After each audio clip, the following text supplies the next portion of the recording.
Thomas Coville, bonsoir. Bonsoir. Passez-moi cette expression, ça va vous agacer, je le sais, mais vous êtes un héros. C'est incroyable ce que vous avez fait. Et ce qui est bien, c'est que vous ne vous en rendez pas compte. Mais Il y a non, l'émotion, vous voyez? mais non, je suis un mec ordinaire qui est cabossé, qui est tombé, qui s'est relevé, qui a reconstruit avec d'autres et qui a tenté, osé un truc extraordinaire. Mais ça fait pas de moi quelqu'un d'extraordinaire. Tu reviens, tu es différent, mais tu es resté un mec ordinaire. C'est le jeu et c'est ça qui est magique.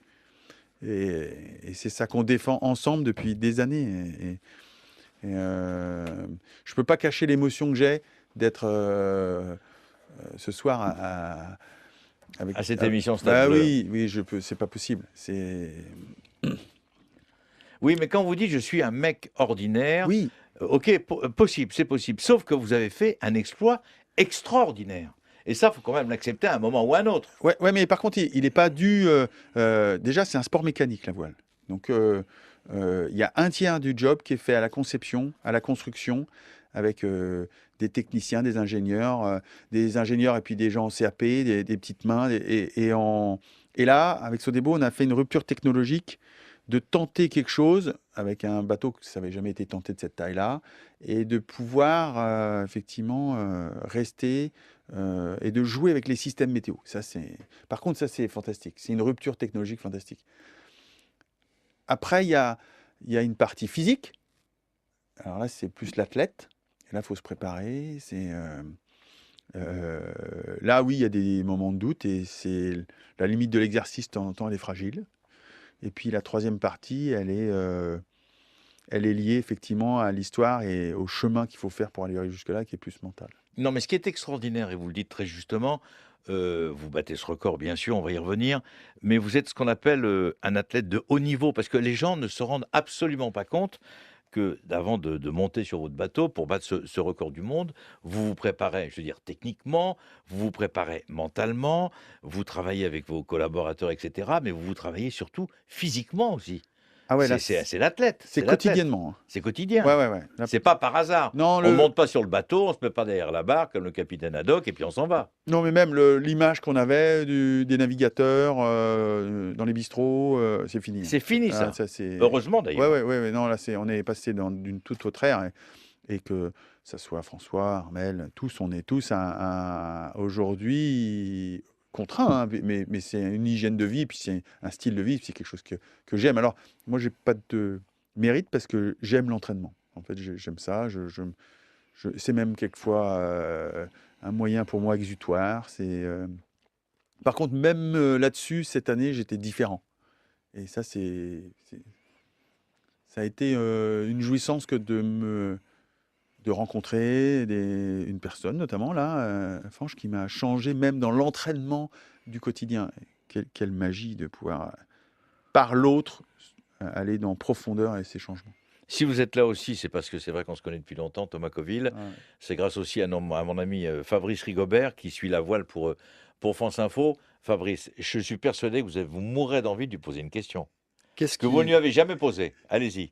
Lâchez-vous sur France Bleu. Allez-y. Comment, aller chercher les ressources après, tous ces échecs pour repartir une autre fois? Tomber, se relever et enfin gagner? Comment? Avec qui? Avec quelle aide? C'est Cette décision, je la prends pas seule non plus. Cette décision, on revient en arrière, route du Rhum, je prends un cargo de nuit dans la tronche. L'image est terrible. Ouais, Flotteur ouais, c'est arraché. un immeuble qui arrive et cargo change de route. Moi, je vois pas qu'il change de route et on se percute. Et c'est un traumatisme qui est digne d'un vrai traumatisme routier, hein. Voilà. Et j'arrive, j'ai cette culpabilité d'avoir échoué par rapport à mon équipe, par rapport à un partenaire Sodebo qui est avec moi depuis longtemps et j'avais vraiment la conviction que j'étais dans le bon timing d'être un athlète. Et là, j'échoue encore une fois. Et là, on me propose d'avoir effectivement l'échange avec une femme, c'est pas un hasard, et avec une Néo-Z. une kiwi. Et, euh, et là, ça change ma vie d'accepter l'aide extérieure, même si j'en ai eu avec toi, Jacques, même si j'en ai eu ici plein, que ce soit avec Catherine Potier aussi, avec toi, Fabrice. C'est une maison qui a toujours été très bienveillante avec moi, je l'avoue, et je suis très ému d'être là aujourd'hui quand ça marche, parce que vous étiez là quand ça marchait pas. Et pour autant, ce type qui a échoué, il se rend compte qu'il est embuté d'aller chercher les ressources tout seul.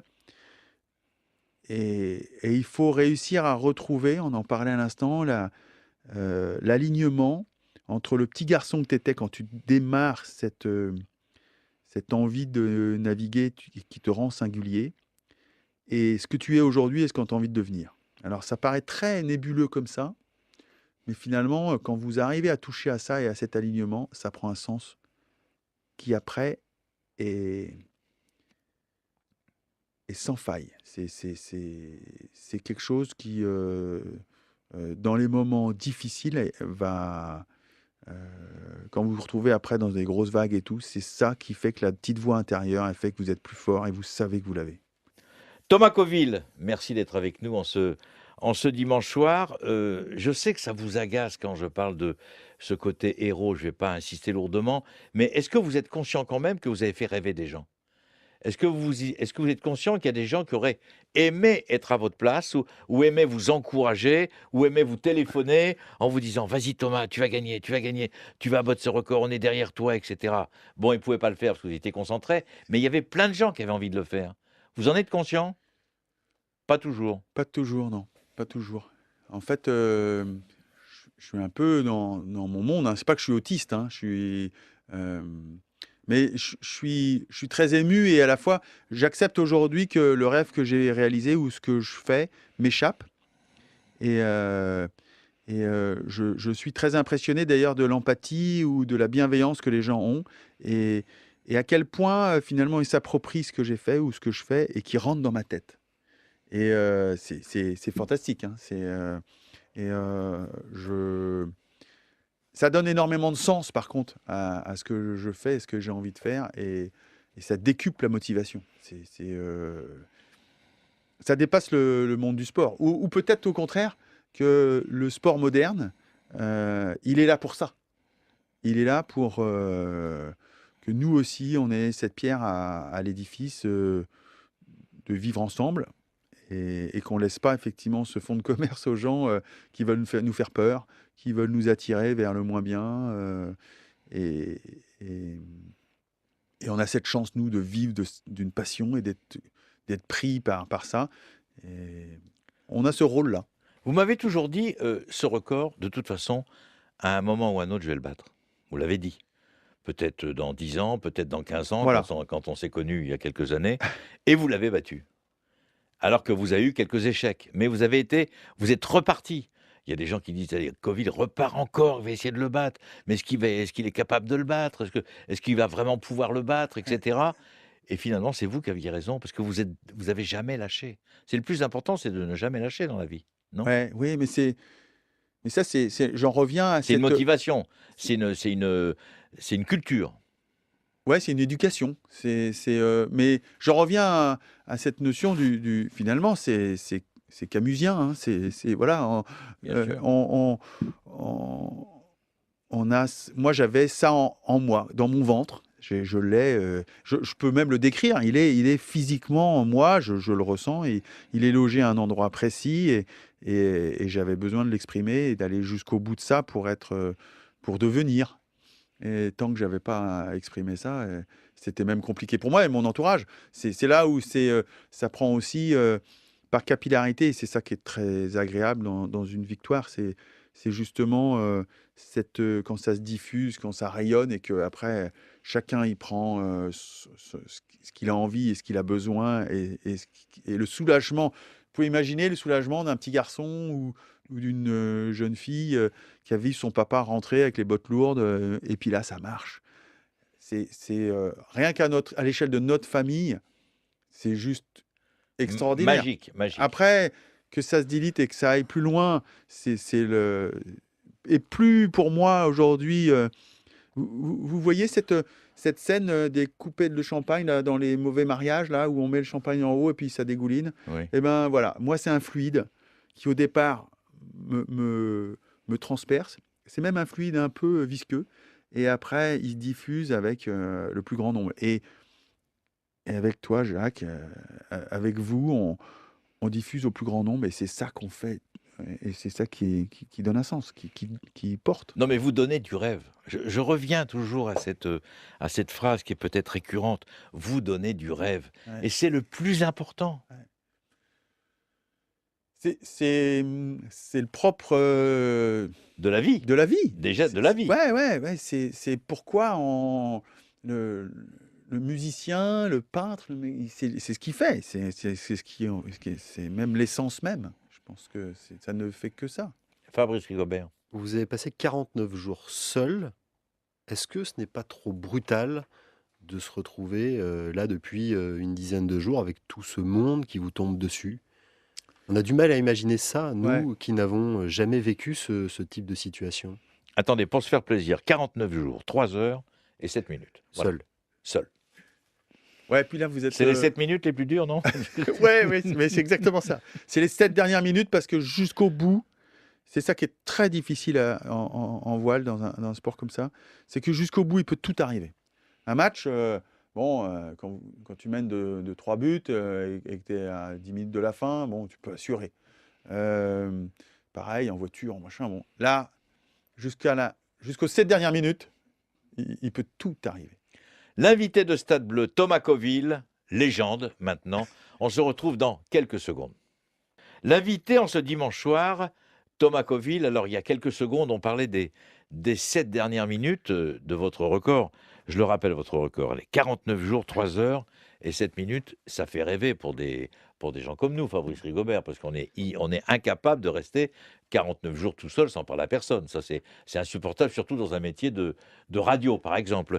Mais les 7 minutes, c'était dur. Est-ce que c'était 5, 4, 3, 2, 1, 0 ? Ça y est, je l'ai battu. En fait, on n'a même pas la sensation de l'avoir battu. Faut imaginer Ouessant. Enfin, on vous le dit à un moment quand même. La carte postale, c'est Ouessant, fin de journée, brouillard. Je vois même pas Ouessant, tellement il y a du brouillard.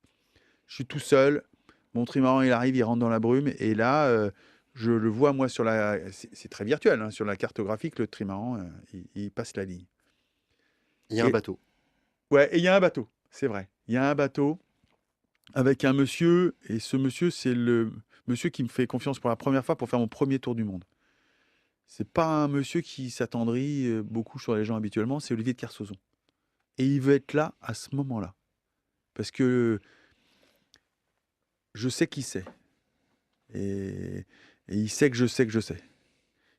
Et il est là, et il veut être... c'est vrai, Fabrice, c'est un vrai moment de complicité avec Et d'émotion. d'émotion avec ce monsieur qui m'a fait confiance avant, qui est d'une autre génération et qui pourtant... ça dépasse tout. Hein. Mais au moment où je passe la ligne, je veux juste que mon bateau s'arrête, que le bruit s'arrête, que la pression que c'est pu m'échapper s'arrête et que vraiment c'est un manteau lourd. Et là, je suis submergé par un sentiment qui, pareil, est d'une densité. C'est pas une joie facile. C'est pas une émotion c'est une émotion qui vient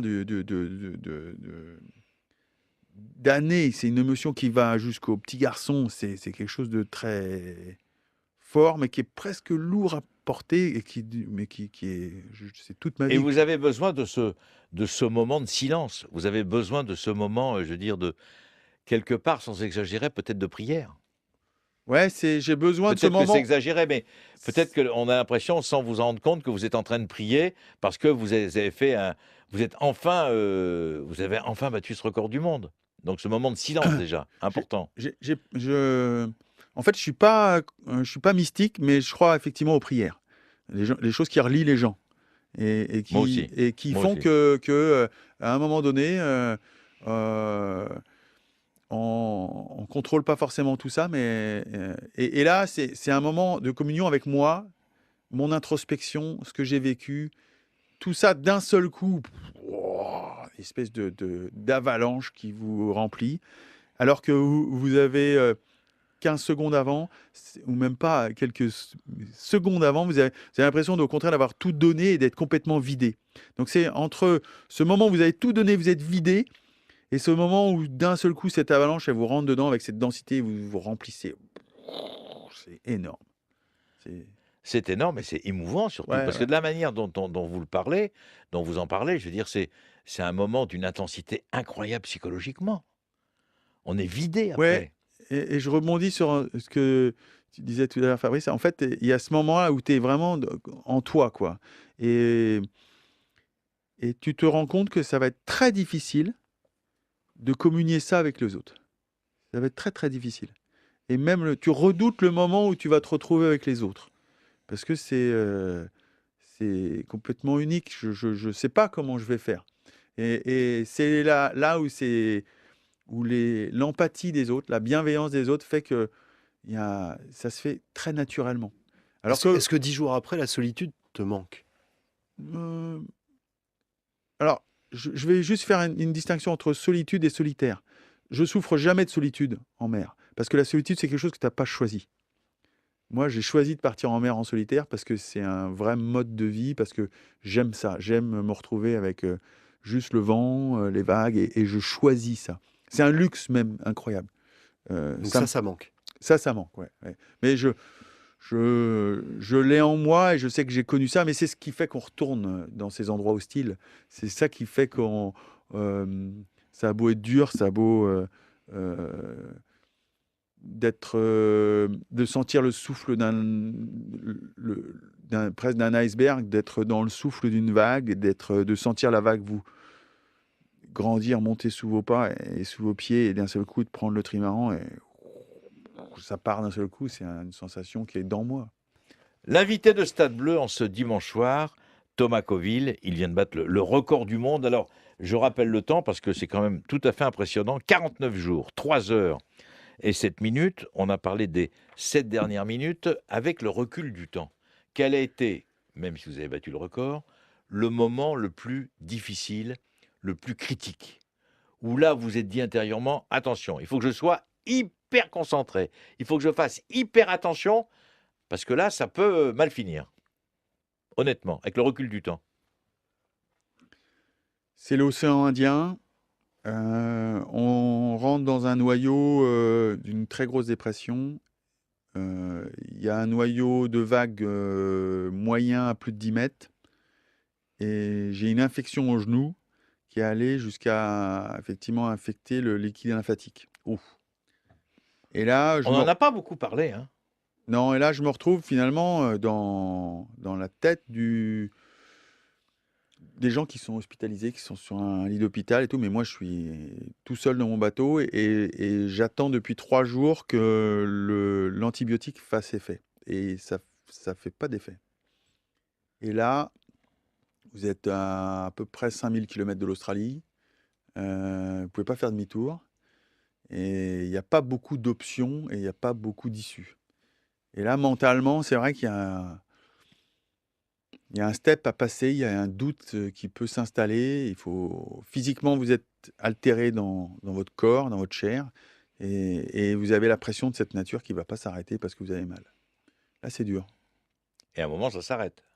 Et au bout de 9 jours, le deuxième antibiotique commence à faire effet. Mais c'est long, hein. 9 jours, c'est long, hein, C'est long. quand on a très très mal. Ouais, ouais. Là, c'est le seul moment où vous vous dites, je peux éventuellement abandonner, je peux peut-être arrêter. Enfin, je veux dire, ça vous traverse l'esprit ou jamais? Non, Jamais. non. Par contre, à terre, oui. Les médecins, ils ont effectivement ils envisagent ça. Et là, Et vous les écoutez pas. je suis assez sec, hein. Je suis assez sec. Je suis déterminé. Mais à un moment donné, tu sais plus très bien si tu es vraiment maître de tout ton psychique et tout, tellement la motivation, tellement t'es sur une autre planète, hein. T'es dans es dans ton monde, hein. Et eux, ils sont là aussi pour rattraper ça, pour pas que ça soit non plus les jeux du cirque. Mais non, et je dis très sèchement, je me dérouterai pas sur l'Australie. Autre moment difficile, en haut du mât, à 35 mètres, Non, je suis pas tout en haut du mât. mais il n'y a plus de lampe Mais frontale. ouais, je monte de nuit dans le mât parce que j'ai un petit problème technique. Et je monte avec mon casque et tout, et avec une lampe frontale, donc vous imaginez. Et là, je suis à plutôt, je suis à 20 mètres, mais ça bouge beaucoup. Et à un moment donné, dans un des mouvements, fou, je perds ma lampe frontale. Et là, je me retrouve ballotté de droite, de gauche. Du coup, je lâche ce que j'ai comme bout de descente. Alors là, ça parlera aux alpinistes. Et pendant quelques secondes, je ne sais plus comment descendre, je sais plus, je suis bloqué dans le mât, et là, ça brasse et ça brasse. Et là, j'ai le doute de. Là, vous êtes tout seul, hein, et ça vous traverse l'esprit que ça pourrait s'arrêter là et que vous finissiez dans le mât tout seul. Là, il faut réussir à reprendre le dessus et puis à redescendre. Comment? À quel Ben, j'ai retrouvé le bout de descente, je me suis libéré du mât, je m'étais fait en plus, en me faisant chahuter, là, je me suis fait très mal à la jambe droite, mais là, il faut serrer les dents. Et finalement, quand je suis arrivé en bas, j'avais résolu mon problème. Et c'est ce que j'appelais le chapelet des petites victoires. C'est à ça qu'on se raccroche.